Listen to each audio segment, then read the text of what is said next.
This channel supports Extra Life in its efforts to raise money for the Children's Miracle Network. For more information about how to donate and join in their efforts, go to the link displayed here. Extra Life. Play games, heal kids. What up, everybody? This is your boy Black Magus and PlayStation Experience. Just wanted to talk to you guys about that a little bit. You get another video with me and my boy Eurostrix where we talk about and discuss our feelings.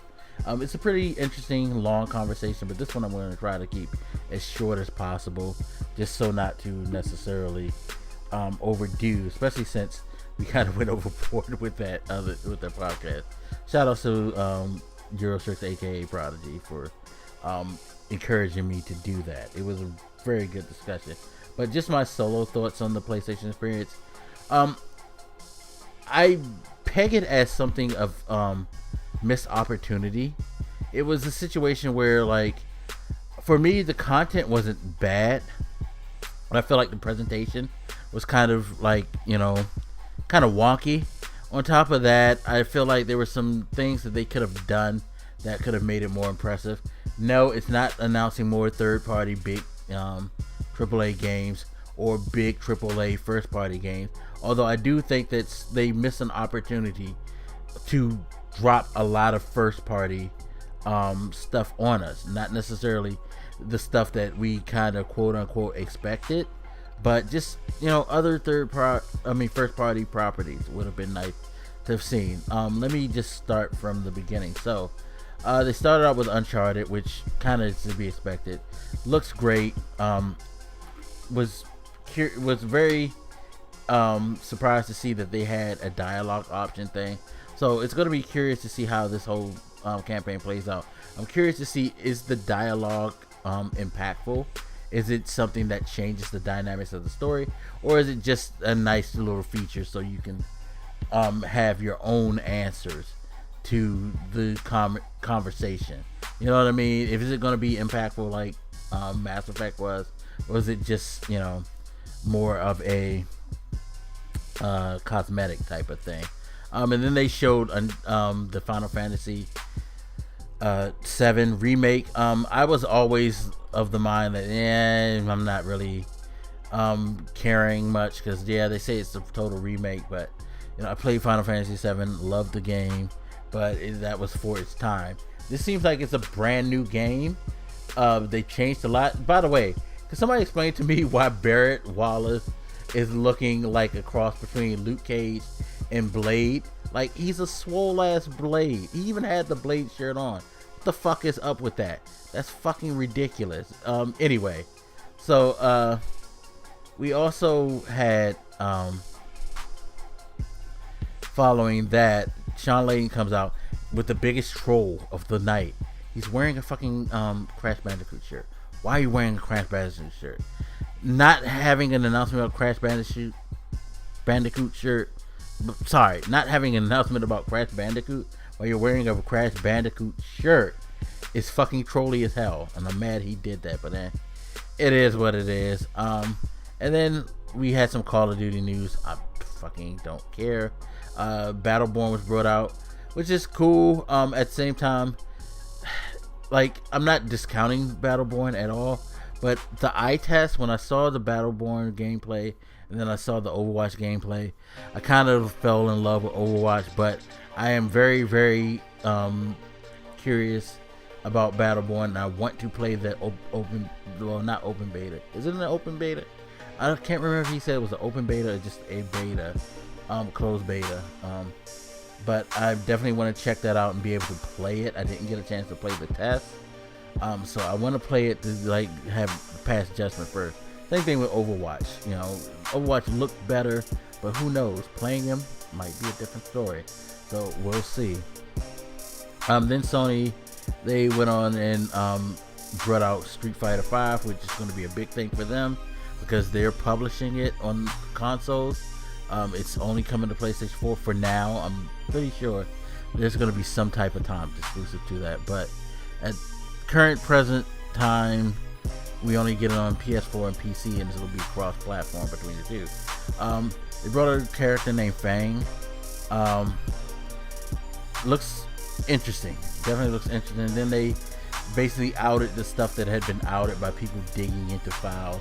That Alex, Guile, Balrog, Ibuki, Juru, and Urien are all coming as additional characters.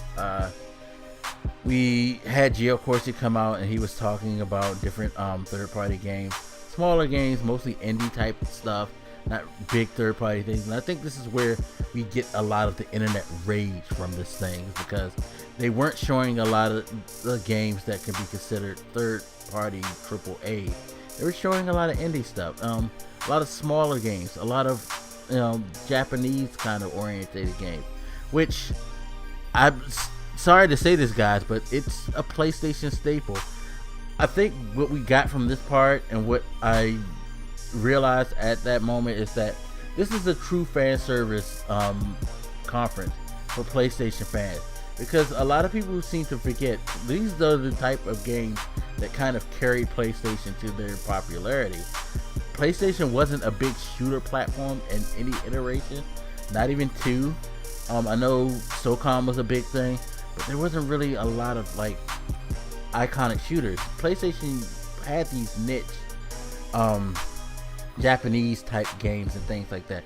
It wasn't necessarily built as a platform for, in the way that Microsoft was, for multiplayer competitive shooting games. It was actually a hodgepodge of different types of games for different types of people. It wasn't catering to one specific group. That's how PlayStation always rolled. That's how they rolled with this. So a lot of these games like Day of the Tentacle, the Adult Swim stuff, things like that, it probably turned a lot of people off, understandably, but it's PlayStation. It's their DNA, and that's what they did. So, you got a lot of those games. Yakuza 5 was announced, and Yakuza 0 is going to be coming. Yakuza 5 is coming out Tuesday, which is fucking insane. They showed King of Fighters, which looked good.